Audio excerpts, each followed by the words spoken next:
ચૂક્યા છીએ અને લાસ્ટ વાળો જે વિડિયો હતો એની અંદર આપણે બાષ્પ દબાણ શું છે, કોને કહીએ બાષ્પ દબાણ, એના પર કયા કયા પરિબળો અસર કરે છે એ પોઈન્ટ પણ આપણે ડિસ્કસ કરી ચૂક્યા છીએ। ટૂંકમાં કે બાષ્પ દબાણનું જે બેઝિક છે એ આપણે અગાઉના વિડિયોની અંદર સમજી ચૂક્યા છીએ। જો તમે એ વિડિયો જોયો છે તો જ તમને આજના લેક્ચરની અંદર ખ્યાલ આવશે, અધરવાઇઝ તમને ગોખવા જેવું થશે। માટે જો તમે એ વિડિયો નથી જોયો તો એની લિંક તમને ડિસ્ક્રિપ્શન બોક્સમાં મળી જશે। એ વિડિયો તમારે જોઈ લેવાનો છે, ત્યારબાદ જ આ લેક્ચર જોવાની શરૂઆત કરવાની છે। ઓકે, આજે આપણે એક નવા જ પોઈન્ટની શરૂઆત કરવાના છીએ અને એને આપણે ડિટેલની અંદર સમજવાનો છે। તો ચલો સ્ટાર્ટ કરીએ। આજે આપણે ડિસ્કસ કરવાના છીએ પ્રવાહી દ્રાવણના બાષ્પ દબાણ। શું? પ્રવાહી દ્રાવણના બાષ્પ દબાણ। બીજા શબ્દોમાં આપણે કેવું હોય તો કે બાષ્પશીલ દ્રાવ્ય અને બાષ્પશીલ દ્રાવકના બાષ્પ દબાણ આજે આપણે ડિસ્કસ કરવાનું છે। આપણે એનસીઈઆરટી ની જે બુક છે એની અંદર આપણને પોઈન્ટ છે એનું હાઇલાઇટ એટલે કે એનો જે પોઈન્ટનું મેઇન છે એ આપણને આ રીતે આપ્યું છે કે પ્રવાહી દ્રાવણના બાષ્પ દબાણ।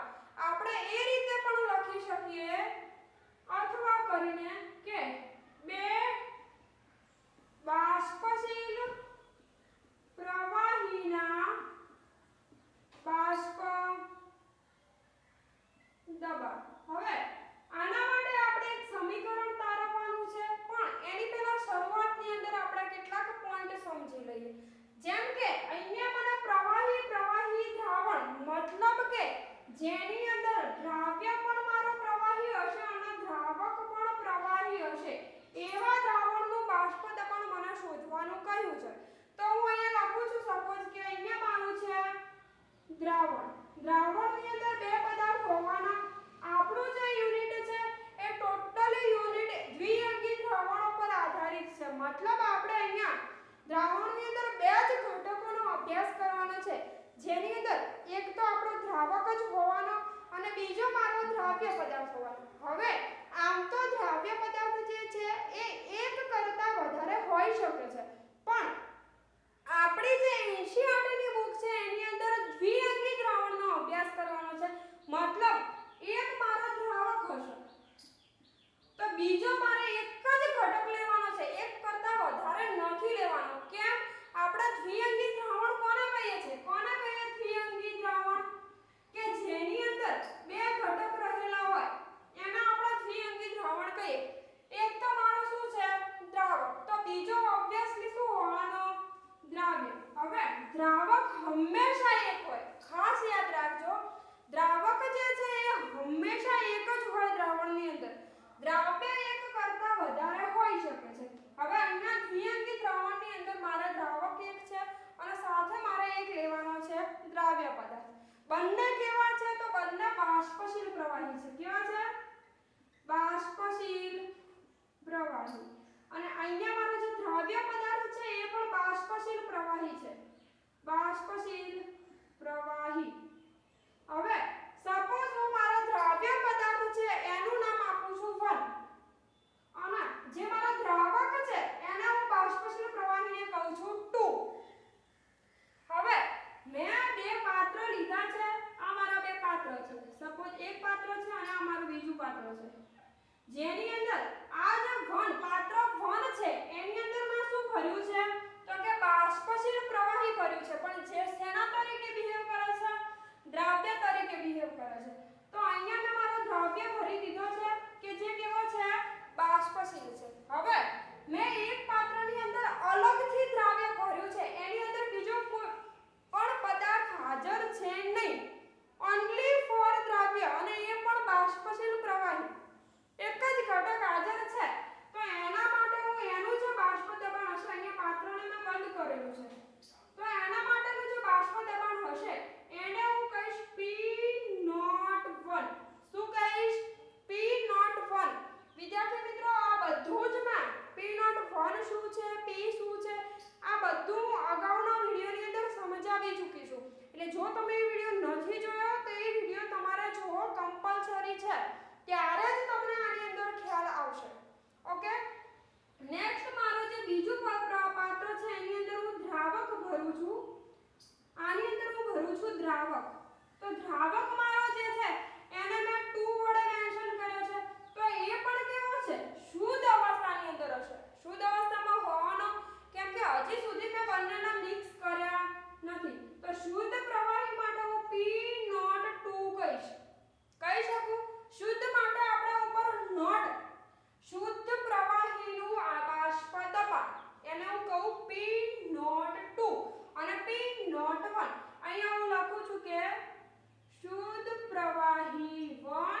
દ્રાવક સપોઝ મેં મિક્સ કર્યા પાત્રની અંદર અને અહીંયા હું દ્રાવણ બનાવ્યું હવે આની અંદર શું હોવાનું વન જે વન પદાર્થ છે દ્રાવ્ય પદાર્થ એનો ઘટક પણ હોવાનો N2 N1 N2 N1 N2 N1 મતલબ કે બંને ઘટક છે દ્રાવ્ય અને દ્રાવક બંનેના ઘટકો આની અંદર હાજર હોવાના હવે હું પાત્રને બંધ કરું છું શું થશે ઘટક 1 પણ મારો બાષ્પશીલ હતો અને ઘટક 2 પણ મારો બાષ્પશીલ પદાર્થ છે મતલબ કે બંને છે એ શું કરે છે બાષ્પની અંદર રૂપાંતર પામવાની ક્ષમતા ધરાવે છે તો બંને બાષ્પની અંદર રૂપાંતર પામવાના એટલે કે બંને બાષ્પની અંદર ફેરવાશે તો હવે હું અહીંયા જે ઘટક 1 માટેનું બાષ્પ દબાણ છે એના શુદ્ધ બાષ્પ દબાણ કહી શકું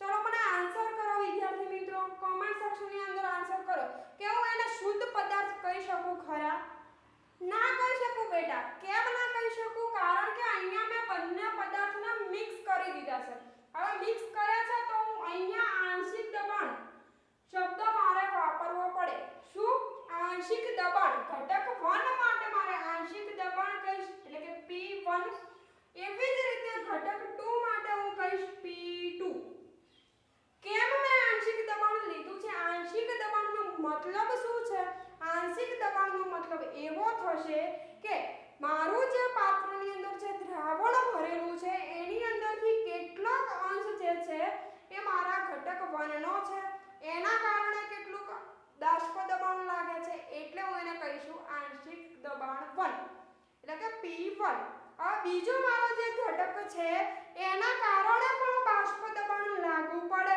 છે કેટલુંક જ હશે સંપૂર્ણ હશે નહીં બંને મિક્સ છે એટલે બંનેનું થોડું દબાણ લાગુ પડશે તો જે ઘટક 2 મારો છે એના માટે મેં શબ્દ વાપર્યો કે ઘટક 2 નું આંશિક દબાણ એટલે કે P2 ખ્યાલ આવી ગયો છે P1 અને P2 ખાસ યાદ રાખજો બેટા કે અહીંયા શુદ્ધ પદાર્થ માટે હું P01 લખું છું અને એવી જ રીતે શુદ્ધ પદાર્થ જે મારો બીજો હાજર છે દ્રાવક એના માટે હું P02 લખું છું P2 લખતી નથી હવે જ્યારે બંનેને મિક્સ કરું છું અને દ્રાવણ બનાવું છું તો શું થાય છે એની અંદર મારો ઘટક 1 પણ હાજર હોવાનો અને ઘટક 2 પણ હાજર હોવાનો બંનેને મેં મિક્સ કર્યા છે માટે તો અહીંયા હું ઘટક 1 માટે લખીશ P1 મારો શું છે તો કે ઘટક 1 નું આંશિક દબાણ છે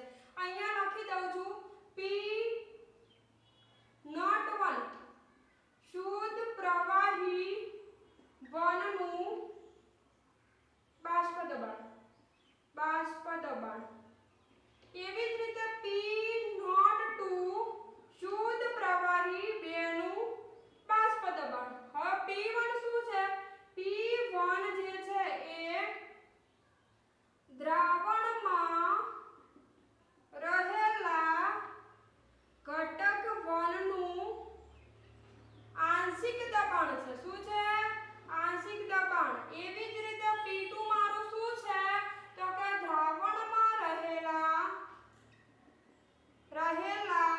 ઘટક 2 નું આંશિક દબાણ છે ઓકે આટલે સુધી ખ્યાલ આવી ગયો છે બેટા હા હવે આપણે અહીંયા આ જે પ્રવાહી છે આ જે દ્રાવણ છે એના માટે રાઉલ્ટનો નિયમ એપ્લાય કરવાનો છે રાઉલ્ટનો નિયમ શું છે મારો રાઉલ્ટનો નિયમ મને શું કહે છે તો કે પ્રવાહી દ્રાવણ માટે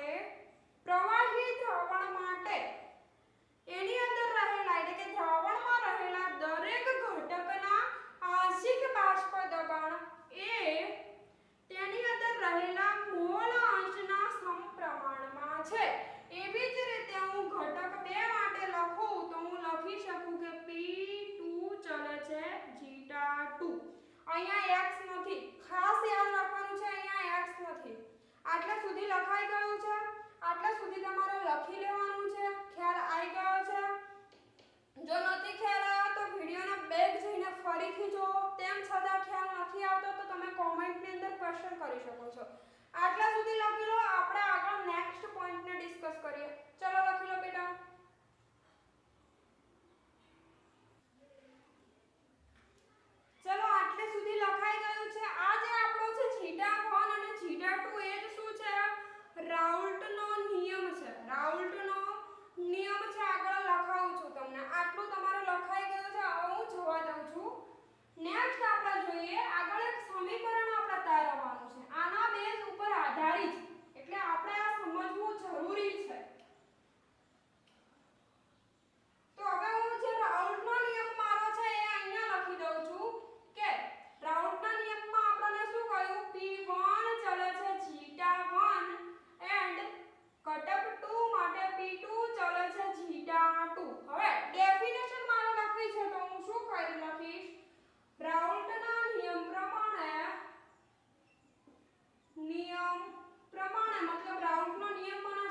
2 માટે આ સૂત્ર હું અહીંયા લખી દઈશ P1 ચલે છે zeta1 એવી જ રીતે ઘટક 2 માટે મારું છે P2 ચલે છે zeta2 આટલે સુધી ખ્યાલ આવી ગયો છે ઓકે હા આગળ હવે મારે ચલે છે કાઢવો છે ચલે છે પદ આપણે કાઢવું છે તો આપણને ખબર છે આપણે કોઈ અચળાંક મૂકવો પડે તો હું અહીંયા સપોઝ k મૂકી દઉં છું તો P1 k zeta1 એવી જ રીતે અહીંયા P2 k zeta2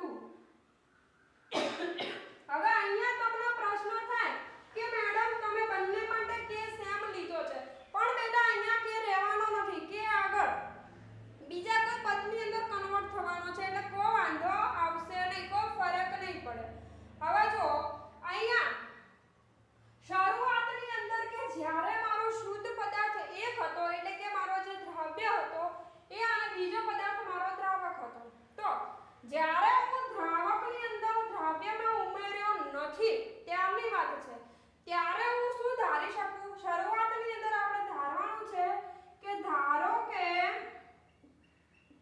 શરૂઆતમાં શું હશે ઘટક b એટલે કે માત્ર દ્રાવક જ હાજર હશે હવે દ્રાવક માટે મેં 2 લખ્યું છે તો અહીંયા હું ઘટક 2 હાજર હશે ત્યારે હું zeta2 1 લખી શકું અને zeta1 જે છે જ્યારે zeta1 માટે મારે 0 હું લખી શકું કેમ લખી શકું કારણ કે શરૂઆતની અંદર જ્યારે મેં દ્રાવકની અંદર દ્રવ્ય ઉમેર્યો જ નથી ત્યારે એની અંદર દ્રાવણની અંદર દ્રાવકનું પ્રમાણ હોવાનું જ નથી ટૂંકમાં જ્યારે દ્રાવક 2 અલગ હતો ત્યારે મેં એની અંદર દ્રવ્ય ઉમેર્યો જ નથી તો zeta1 ક્યાંથી હોવાનો 0 હશે માટે zeta1 આપણે 0 લખી શકીએ ખ્યાલ આવે છે બેટા હા હવે અહીંયા હું છે zeta2 બરાબર 1 કિંમત મૂકું તો મારી કિંમત કેટલી મળશે P2 k 1 zeta2 ની જગ્યાએ મેં શું મૂક્યું zeta2 ની જગ્યાએ મેં 1 કિંમત મૂકી 1 કિંમત મૂકી એટલે k P2 મળે છે હવે P2 એ શું થાય શુદ્ધ પદાર્થ માટે એનું બાષ્પ દબાણ કેવું છે શુદ્ધ પદાર્થનું બાષ્પ દબાણ ત્યાં આપણે આંશિક બાષ્પ દબાણ લેતા નથી જ્યારે માત્ર ઘટક 2 જ હાજર છે ત્યારે આપણે એના માટે આંશિક શબ્દ વાપરતા નથી એટલે શું થાય k P02 આપણે લખી શકીએ ખ્યાલ આવે છે એટલે લખી શકીએ જ્યારે માત્ર દ્રાવક જ હાજર છે દ્રવ્ય છે જ નહીં ત્યારે એનું જે બાષ્પ દબાણ છે એને આપણે શુદ્ધ પદાર્થનું બાષ્પ દબાણ કહી શકીએ હજી આપણે દ્રવણ બનાવ્યું નથી ત્યારની વાત છે એવી જ રીતે મારે અહીંયા પણ કરવાનું છે કે મારો જે દ્રાવ્ય પદાર્થ છે એની અંદર ધારો કે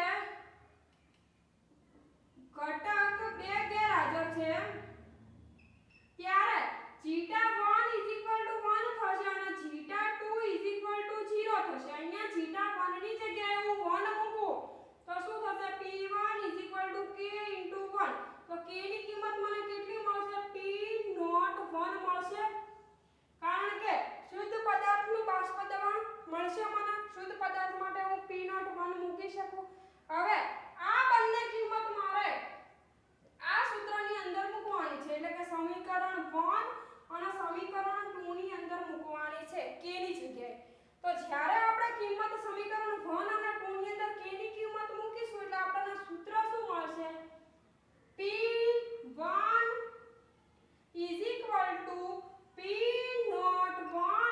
zeta1 એવી જ રીતે P2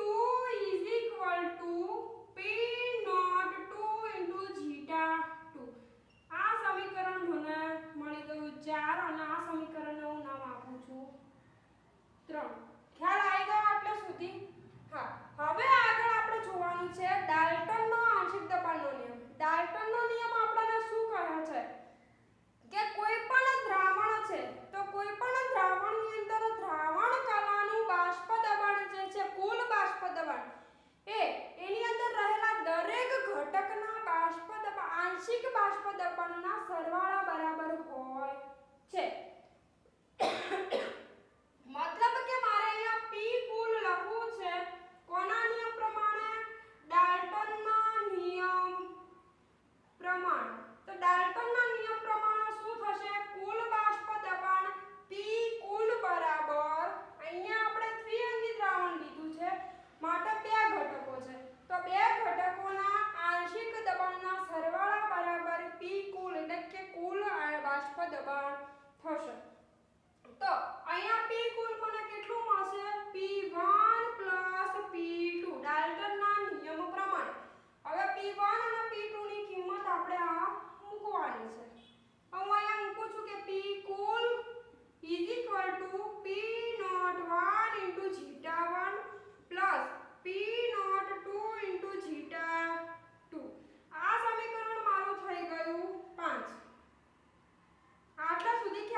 1.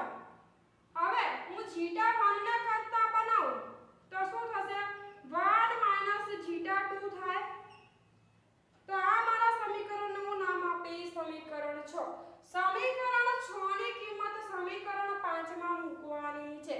શેની અંદર સમીકરણ 6 ની કિંમત સમીકરણ 5 માં મૂકતા. હવે હું અહીંયા જીટા 1 ની જગ્યાએ 1 - જીટા 2 મૂકું તો આગળ શું થાય છે જોઈએ.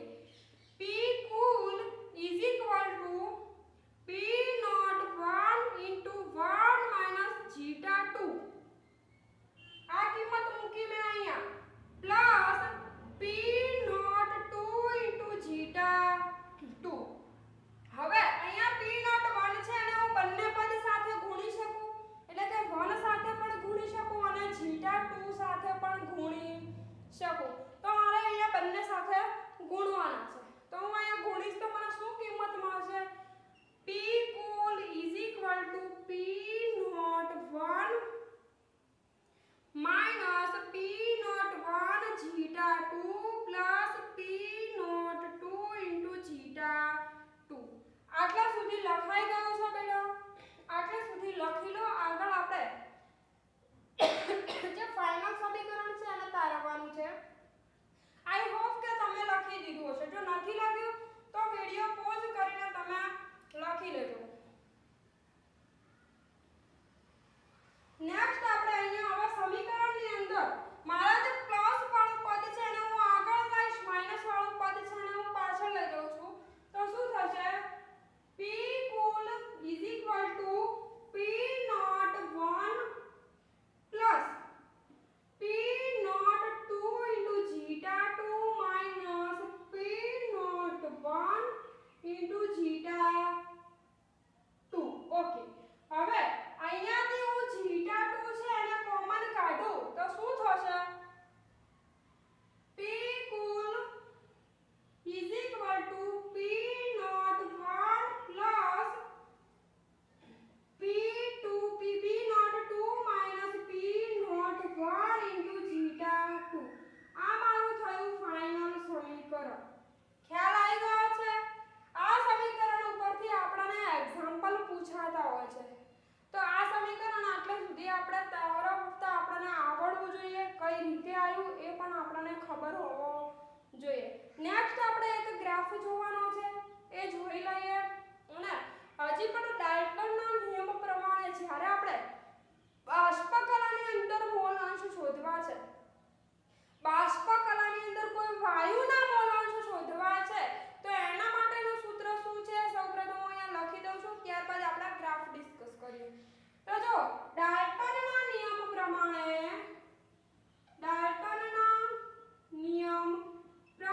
તમને એવો પ્રશ્ન થતો હશે કે ટીચર આ તો કયા નવા વૈજ્ઞાનિકો આવીને નવા નિયમો આપી જાય છે ને અમારે માથાકૂટ કરવાની. હવે બેટા કરવી તો પડશે જ. એ તો આપીને જતા રહ્યા પણ આપણે યાદ રાખવાનું.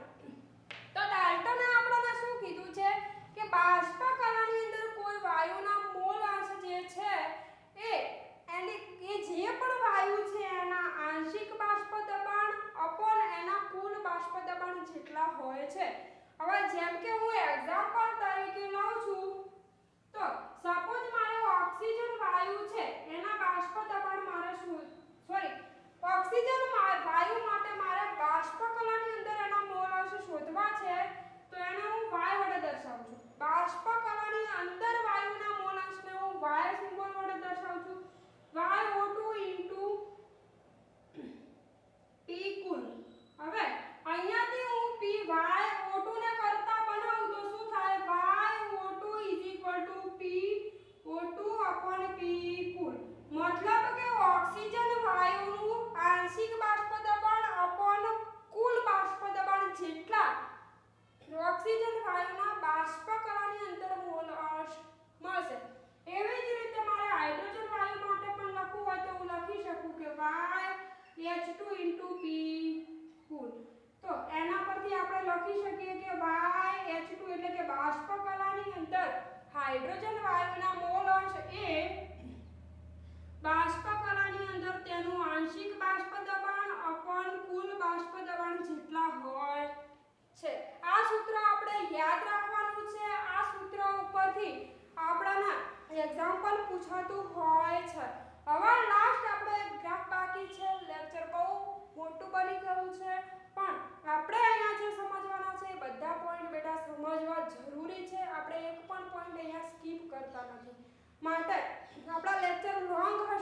બધું જ બેઝિક્સ અહીંયાથી કવર થઈ જશે તમને.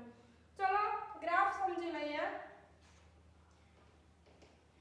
હવે આગળ આપણને એક ગ્રાફ આવ્યો છે. શું કહે છે ગ્રાફ? જોઈએ. ગ્રાફની અંદર આપણે આંશિક બાષ્પ દબાણ વિરુદ્ધ મોલ અંશનો ગ્રાફ દોરવાનો છે. x અક્ષ ઉપર હું મોલ અંશ લાવું છું એટલે કે મોલ અંશ, અને y અક્ષ ઉપર હું લઈશ, y અક્ષ ઉપર હું આંશિક બાષ્પ દબાણ, આંશિક બાષ્પ દબાણ. હવે મારે કઈ રીતે મને ગ્રાફ આપેલો છે કે સપોઝ શરૂઆતની અંદર હું વાત કરું તો ઘટક 1 મારો હાજર છે. શરૂઆતની અંદર ઘટક 1 મારો શુદ્ધ સ્વરૂપે છે, ત્યારે જીટા મારો શું હશે? જીટા 1 1 હશે અને જીટા 2 મારો હશે 0. હવે જેમ જેમ હું આ બાજુ આવું છું એટલે કે શું થાય છે? ઘટક 1 ની અંદર ઘટક 2 ઉમેરું છું, એડ કરું છું. જેમ જેમ હું ઘટક 1 ની અંદર ઘટક 2 ઉમેરું છું એટલે શું થશે? ઘટક 2 અહીંયા આવતા સુધી ઘટક 2 મારો શું થઈ જશે? જીટા 2 થશે 1 અને જીટા 1 થઈ જશે 0. એટલે કે અહીંયા શરૂઆતની અંદર મારો ઘટક 1 એક જ હાજર હતો. હવે જેમ જેમ હું એની અંદર શું ઉમેરું છું? ઘટક 2 ઉમેરું છું એટલે ઘટક 1 છે એનું પ્રમાણ ઘટશે ઘટશે ઘટશે. એટલે આટલે સુધી આવતા સુધી મારો ઘટક 2 કેવો થઈ જશે? સોરી, ઘટક 1 કેવો થઈ જશે? 0. જ્યારે શરૂઆતની અંદર ઘટક 1 નું પ્રમાણ કેટલું હશે? તો કે p નોટ 1 જેટલું. એટલે કે એનું જે બાષ્પ દબાણ હશે એ કેટલું હશે? શુદ્ધ પદાર્થના બાષ્પ દબાણ જેટલું. હવે જેમ જેમ અહીંયા આવે છે એટલે આમ એનું બાષ્પ દબાણ કેવું થાય છે? 0 થાય છે. શું થાય છે? 0 થઈ જાય છે અહીંયા. એવી જ રીતે ઘટક 2 ની વાત કરું તો કે શરૂઆતની અંદર ઘટક 2 નું પ્રમાણ કેવું હોય છે? મેક્સિમમ. ત્યારે એનું બાષ્પ દબાણ કેટલું છે? તો કે એનું બાષ્પ દબાણ જે છે એના શુદ્ધ પદાર્થના બાષ્પ દબાણ જેટલું છે. જેમ જેમ હું આ સાઈડ જાઉં છું એમ શું થાય છે? મારા ઘટક 1 નું પ્રમાણ વધે છે અને ઘટક 2 નું પ્રમાણ ઘટે છે. માટે શરૂઆતની અંદર ઘટક 2 નું બાષ્પ દબાણ એના શુદ્ધ પદાર્થના બાષ્પ દબાણ જેટલું હશે, પણ જેમ જેમ હું આ સાઈડ જઈશ એનું આમ બાષ્પ દબાણ શું થશે? ઘટશે. શું થશે? ઘટશે.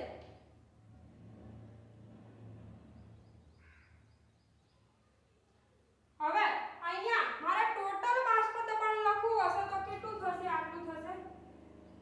તો આ મારું છે ટોટલ બાષ્પ દબાણ. હવે અહીંયા તમે જોઈ શકો છો કે P2 છે એ કેવો છે? વધારે પ્રમાણમાં છે, જ્યારે P01 નું પ્રમાણ ઓછું છે. શું કહેવા માંગે છે કે P02 છે વધારે બાષ્પશીલ છે ઇન કમ્પેર ટુ, મતલબ કે ઘટક 1 મારો ઓછો બાષ્પશીલ છે અને ઘટક 2 મારો વધારે બાષ્પશીલ છે. અને એ હોવાનું બેટા, કેમ કે અલગ અલગ ઘટક લઈએ તો બંને છે વધારે સરખા પ્રમાણની અંદર બાષ્પની અંદર રૂપાંતર પામે નહીં, બંને અલગ અલગ પ્રમાણની અંદર રૂપાંતર પામશે. હવે અહીંયા મારો જે છે એ કોના માટે છે? તો આ મારો જે ગ્રાફ છે એ P1 માટે છે. કેટલું થશે? P01 જીટા 1. એવી જ રીતે આ મારો જે ગ્રાફ છે એ કોના માટે છે? તો કે P2 માટે. તો P02 જીટા 2. કુલ બાષ્પ દબાણ કેટલું થશે? તો કે P કુલ બરાબર P1 P2. ખ્યાલ આવી ગયો છે ગ્રાફની અંદર? તો વિદ્યાર્થી મિત્રો, અહીંયા આપણો પ્રવાહી દ્રાવણના બાષ્પ દબાણ ટોપિક કમ્પ્લીટ થાય છે. આપણે એનું જે સૂત્ર છે આખા જ સૂત્રને કમ્પ્લીટ સરસ રીતે તારવ્યું. એનો જે ગ્રાફ છે એ રાઉલ્ટ અને ડાલ્ટનના નિયમ એને પણ સાથે આપણે ડિસ્કસ કરી રહ્યા છે. વિદ્યાર્થી મિત્રો, મારે ખાસ તમને એક બાબત કહેવાની છે કે ઘણા સ્ટુડન્ટ્સ એવા છે કે જે આ વિડિયોને જોવે છે પણ લાઈક નથી કરતા. તો પ્લીઝ વિદ્યાર્થી મિત્રો, વિડિયો પસંદ આવે છે તો વિડિયોને લાઈક અને શેર કરવાનું ના ભૂલશો. બીજું કે જો તમે ચેનલની અંદર નવા છો અને ચેનલને સબસ્ક્રાઇબ નથી કરી તો પ્લીઝ ચેનલને સબસ્ક્રાઇબ કરી દો. આપણા પ્લેટફોર્મ પર ઘણા બધા ક્વેશ્ચનનું સોલ્યુશન થતું હોય છે, ઓલ્ડ પેપરનું સોલ્યુશન થતું હોય છે, સાથે જ યુનિટ પણ કન્ટિન્યુ ચાલતા કરતા હોય છે. તો જ્યારે પણ વિડીયો મૂકવામાં આવે તો તમને સૌપ્રથમ નોટિફિકેશન મળી રહે. માટે ચેનલને સબસ્ક્રાઇબ કરી દેજો.